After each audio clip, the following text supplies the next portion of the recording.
In 1565, the Ottoman Empire was the most powerful military force on Earth, and it was bearing down on a tiny, barren rock in the middle of the Mediterranean. The only thing standing in its way was a handful of knights and a few thousand local defenders. This is the story of their impossible stand during the Great Siege of Malta, a battle that didn't just save their island. It shifted the balance of power and changed the world forever. For 4 brutal months, a force of about 8,000 men stared down an armada of nearly 40,000. They weathered one of the most savage and sustained bombardments in the history of warfare, a hailstorm of over 130,000 cannonballs. This wasn't just a battle, it was meant to be an annihilation. It was a moment when the future of Europe was hanging by a thread, and a small band of defenders, through sheer force of will and unbelievable courage, simply refused to let it snap. This is the story of the Great Siege of Malta. To really get the siege, you first have to understand the sea. The 16th century Mediterranean wasn't some tranquil blue highway for trade. It was a chaotic, violent battleground in a relentless war between two worlds: the growing Christian powers of Europe, led by the Habsburg Spanish Empire, and the utterly dominant, ever-expanding Ottoman Empire. This was a struggle for control, not just of land, but of the vital sea lanes that were the arteries of wealth and power. The Ottoman Empire, under its legendary Sultan, Suleiman the Magnificent, was at the absolute peak of its power. From its capital in Constantinople, its armies had stormed across the Balkans to the very gates of Vienna, and its fleets owned the eastern Mediterranean. Just 5 years before the siege, in 1560, the Ottomans had smashed a Christian fleet at the Battle of Djerba, cementing their naval supremacy. The message was loud and clear. The Mediterranean was becoming an Ottoman lake, and yet there was a thorn in the Sultan's side, a persistent, painful, and deeply infuriating problem: the Knights of St. John, also known as the Knights Hospitaller. This was a multinational military order of warrior monks, the last of the great crusading orders and sworn enemies of the Ottomans for centuries. In 1522, Suleiman himself had kicked them off their previous island stronghold of Rhodes after a grueling 6-month siege. It was a hard-won fight, and the Sultan, maybe admiring their grit, had allowed the surviving knights to leave with their weapons. It was a decision he would live to regret. Homeless, the knights were given a new base in 1530 by the Holy Roman Emperor, Charles V. It was a gift with a catch: the Maltese Islands, Malta, Gozo, and Comino, in exchange for the yearly tribute of a single falcon. Malta was a world away from lush roads. It was arid, sun-scorched, and didn't have much of a population, but its location was everything. It sat dead center in the Mediterranean, a strategic linchpin between Sicily and North Africa. From here, an enemy could cut the sea in half, severing trade between east and west. For the Knights, it was their last bastion. For the Ottomans, it was an obstacle that had to be removed. The Knights, not at all humbled by their exile, turned Malta into a feared corsairing base. Now, corsairing, basically state-sanctioned piracy, was a brutal fact of life, practiced by both Christians and Muslims. The Knights' galleys became the terror of Ottoman shipping, hunting merchant vessels and freeing Christian galley slaves. These raids weren't just a nuisance. They were a direct challenge to the Sultan's authority and a drain on his treasury. The final straw came in 1564, when the Knights, led by the brilliant Admiral Mathurin Romagus, captured a massive galleon belonging to the chief eunuch of the Sultan's harem. It was an enormous prize and a profound insult. For Suleiman the Magnificent, that was it. The Knights of Malta were a hornet's nest that had to be smashed. He had driven them from Rhodes. Now he would wipe them from existence. But beyond revenge, capturing the island was a critical strategic goal. Malta would be the perfect forward base for an even bigger plan: the invasion of Sicily and then mainland Italy. Conquering Malta was the key to unlocking the Western Mediterranean, and maybe, just maybe, fulfilling the dream of conquering Rome itself. The order was given. In the arsenals of Constantinople, a war machine of incredible scale was set in motion. A fleet of nearly 200 ships was gathered. An army of around 40,000 men, including thousands of the Sultan's elite, battle-hardened janissaries, was assembled. This wasn't just a slap on the wrist. It was an invasion force designed for total annihilation. Across Christendom, the news was met with dread. The largest amphibious force the world had ever seen was about to fall upon a tiny island, defended by a few hundred knights and a small local militia. The stage was set. As the shadow of the Ottoman Armada stretched across the sea, the defense of Malta rested on the shoulders of one man, Jean Parisot de Valette. At 70 years old, the Grand Master of the Order of St. John was a man forged by a lifetime of war. He joined the order as a young man and had been there for the fall of Rhodes decades earlier.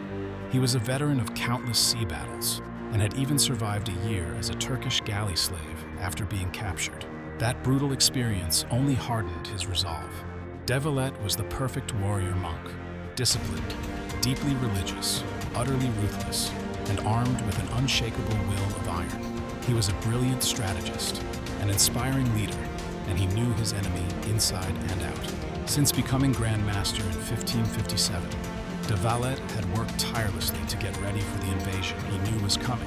He sent out a call to all knights across Europe, summoning them back to Malta to defend their home. He begged the Christian princes for help, especially King Philip II of Spain, who ruled Sicily and had the most to lose if Malta fell. But de Valette was a realist. He knew help from abroad would be slow, if it came at all. The island's fate would be decided by the men and the walls already there. The total defending force was terrifyingly small. De Valette had about 700 knights of St. John. They were backed by some mercenaries and, crucially, around 8,000 Maltese militiamen, local men fighting for their homes and families, whose role would prove absolutely vital. All in all, you're looking at maybe 9,000 defenders facing an army 4 times bigger.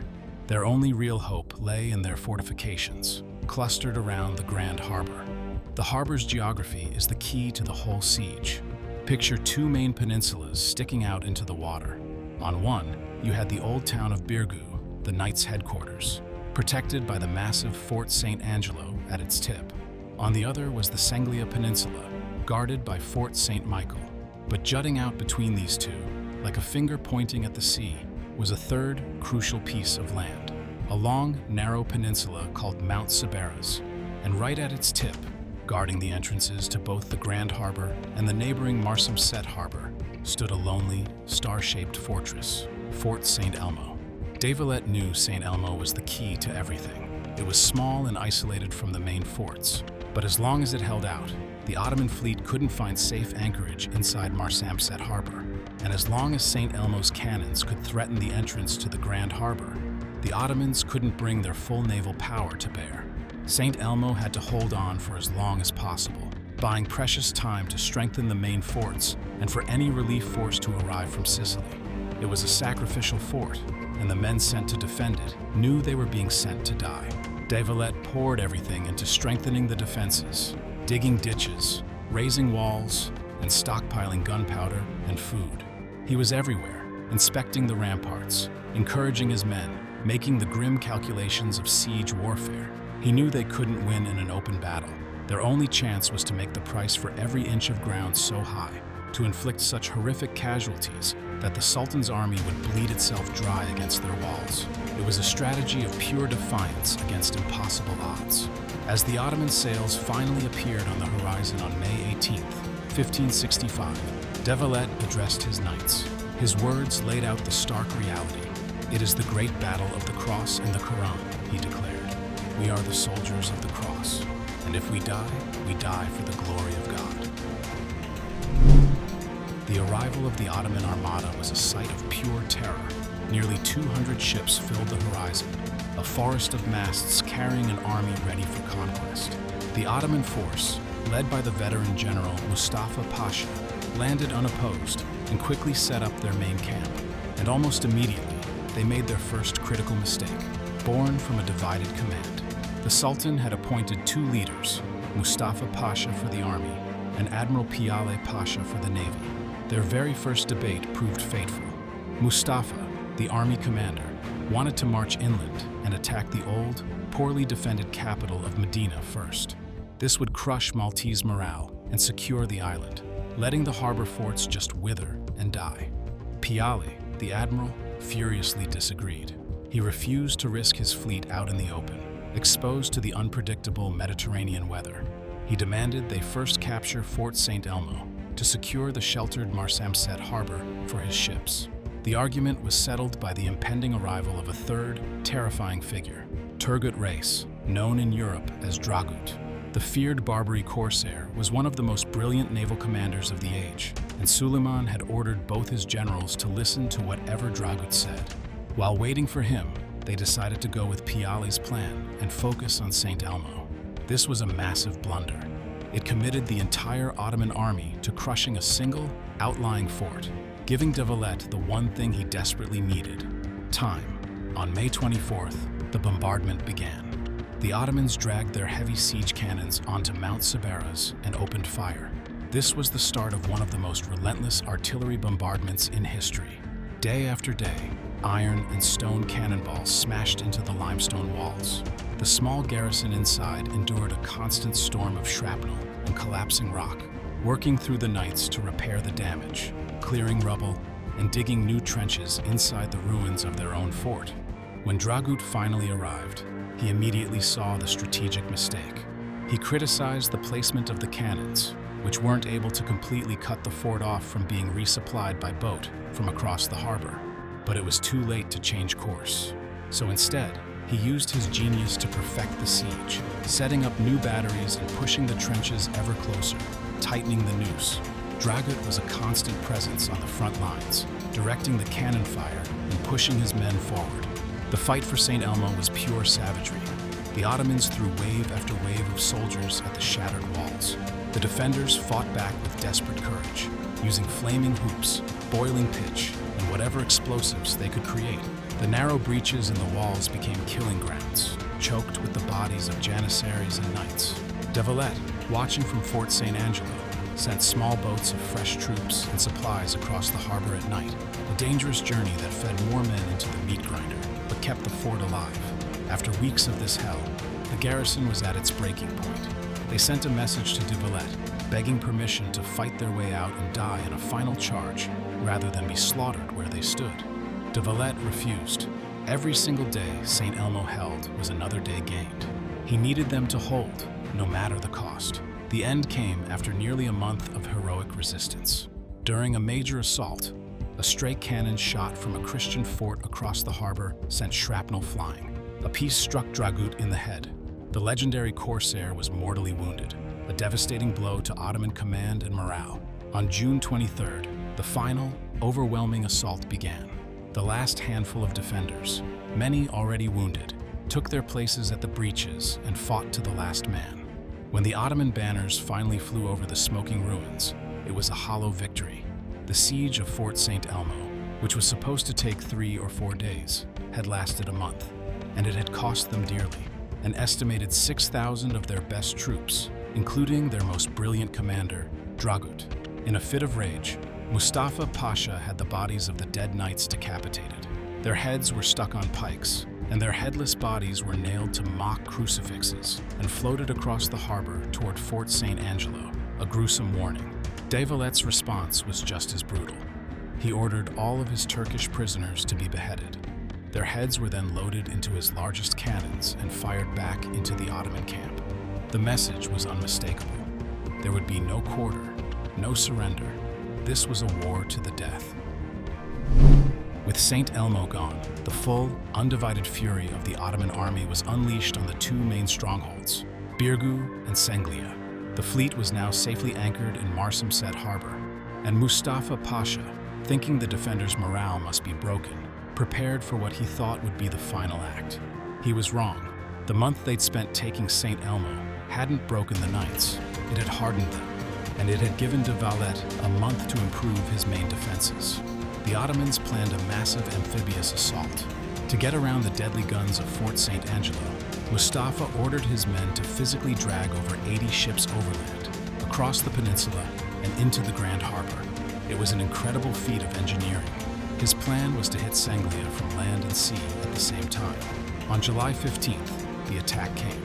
As land forces stormed Senglia's southern flank, a flotilla of boats packed with elite janissaries rowed toward the seaward wall. But de Valette had seen this coming. Hidden at the water's level at the base of Fort St. Angelo was a secret battery of cannons. As the Ottoman boats came into point-blank range, the guns roared to life. The effect was catastrophic. Cannonballs ripped through the boats, sinking 9 of them and throwing thousands of janissaries into the water, where they were shot by musketeers from the walls. The sea assault was a bloody catastrophe. Thwarted at sea, Mustafa fell back on what he knew best: bombardment. He assembled a massive battery on the heights overlooking the cities, ringing Birgu and Senglia with some 65 heavy cannons. What followed was a storm of almost unimaginable intensity. For weeks, day and night, the cannons never stopped. The stone buildings of Birgu and Senglia were systematically demolished. The fortifications pounded into rubble. The defenders, and the thousands of Maltese civilians huddled with them, lived in a constant hell of noise, dust, and death. Under this apocalyptic barrage, Ottoman engineers dug trenches and pushed forward siege towers, getting ready for one final, decisive blow. By early August, a huge section of the bastion of Castile, a key part of Birgu's defenses, was completely destroyed. Mustafa believed the moment had come. On August 7th, he ordered a massive, all-out assault on both cities. This was the climax of the siege. Thousands of Ottoman soldiers charged the breaches, screaming their battle cries. The fighting was hand-to-hand, a desperate, chaotic brawl in the dust and ruins. The knights were pushed back. A Janissary banner was even planted on the shattered walls of Birgu. For a moment, it looked like the city was about to fall. It was then that the 70-year-old Grand Master, Jean de Valette, showed the leadership that would make him a legend. Grabbing a pike and a helmet, he personally led a small group of guards right into the breach, plunging into the thick of the fight. His raw courage electrified the exhausted defenders, who rallied around him and threw themselves back at the enemy with renewed fury. Even civilians, men, women, and children, joined in, hurling stones and boiling water down on the attackers.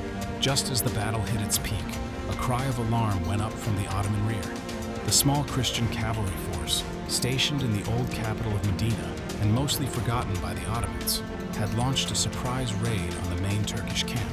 They swept through the lightly defended camp, killing the sick and wounded and setting fire to everything. The attack caused total panic.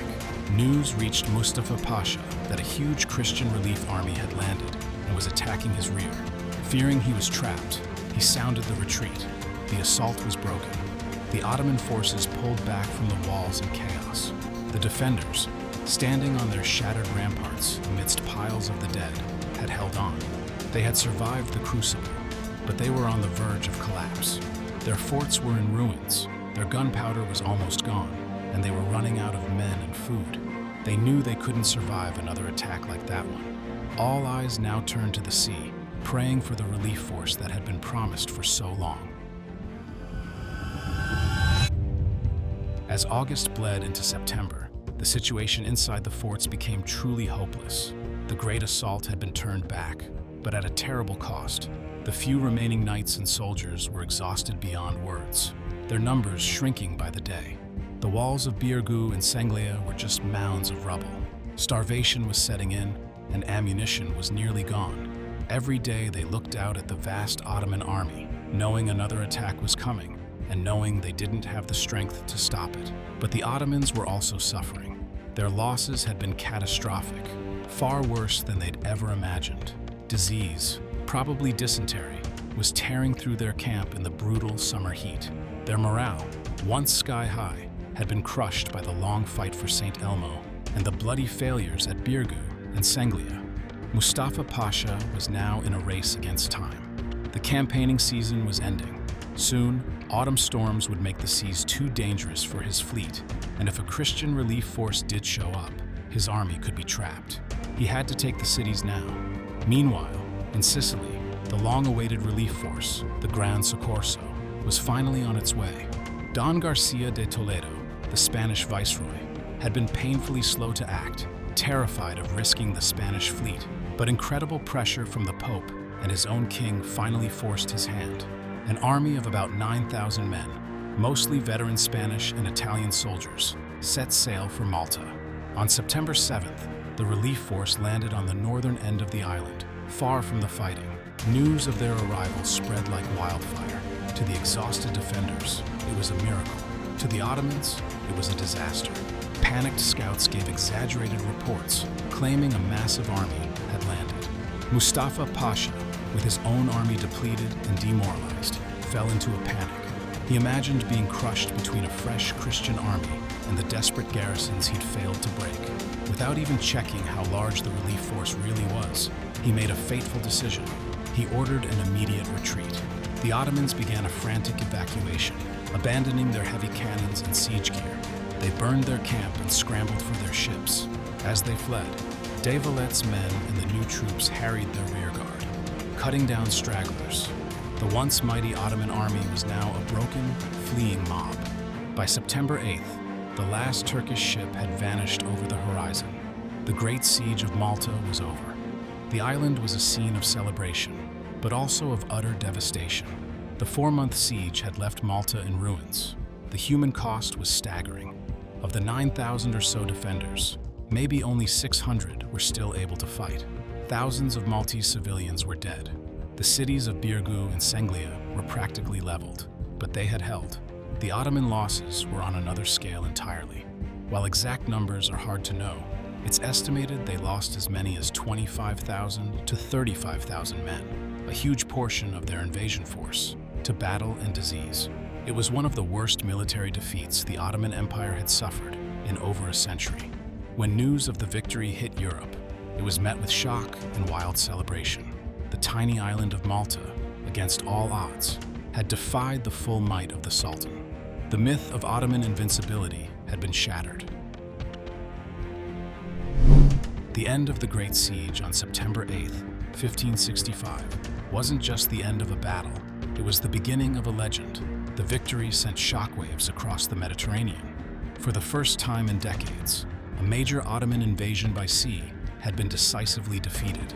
It was a massive psychological boost for Christian Europe, giving them new confidence that the unstoppable Ottoman tide could, in fact, be stopped. As Voltaire would later write, nothing is better known than the Siege of Malta. In the aftermath, money and engineers poured into Malta from all over Europe as a reward for the knight's heroic stand. Jean de Valette, hailed as the savior of Christendom, didn't just plan to rebuild, he planned to build something even stronger. He started construction of a magnificent new fortified city on the high ground of Mount Sybaris, the very ground the Ottomans had used to bombard St. Elmo. This new city would be named in his honor, Valette. It was designed from the ground up to be an impregnable fortress, to ensure the nightmare of 1565 could never happen again. De Valette died in 1568 before it was finished, but his legacy was literally set in stone. So, did the Siege of Malta really stop an empire? Well, it's complicated. The defeat was a huge setback for the Ottomans, but it didn't end their power. They captured Cyprus just a few years later, and their navy was still a major force. Many historians point to the naval battle of Lepanto in 1571 as the more significant military turning point. But the importance of Malta can't be overstated. It was a strategic and psychological watershed. By holding the island, the Knights denied the Ottomans a critical naval base in the central Mediterranean, permanently halting their westward expansion by sea. The dream of invading Italy from Malta died right there. The siege bled the Ottoman army of thousands of its best soldiers and one of its sharpest commanders, and it proved that a small, well-led force in a strong position could defy a much larger enemy. The Great Siege of Malta remains one of history's greatest underdog stories. It was a clash of empires and faiths, a brutal struggle for the center of the world. But at its heart, it was the story of a 70-year-old Grand Master, a few hundred warrior monks, and thousands of ordinary islanders who, through 4 months of hellfire, stood on their small rock and refused to be broken. Their impossible victory didn't destroy an empire, but it drew a line in the sea and declared that Europe would not be conquered.